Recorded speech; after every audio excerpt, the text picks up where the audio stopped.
রহমত, মাগফিরাত আর নাজাতের মাস পবিত্র রমজান আমাদের দরজায় কড়া নাড়ছে, কিন্তু আমরা কি মানসিকভাবে প্রস্তুত? আমাদের প্রিয় নবী সাল্লাল্লাহু আলাইহি ওয়াসাল্লাম রমজান পাওয়ার জন্য আল্লাহর কাছে ব্যাকুল হয়ে এই ছোট্ট দোয়াটি পড়তেন: আল্লাহুম্মা বাল্লিগনা রমাদান। অর্থ: হে আল্লাহ, আমাদের রমজান পর্যন্ত পৌঁছে দিন। হে আল্লাহ, আমাদের শরীর ও মনকে সুস্থ রাখুন, যেন আমরা পূর্ণ ইবাদতের সাথে এই রমজান পার করতে পারি।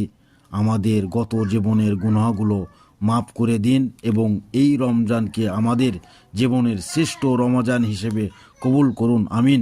আপনি যদি রমজান মাসটি পাওয়ার জন্য ব্যাকুল হয়ে থাকেন, তবে কমেন্টে আমিন লেখেন এবং শেয়ার করে অন্যদেরকেও মনে করিয়ে দিন।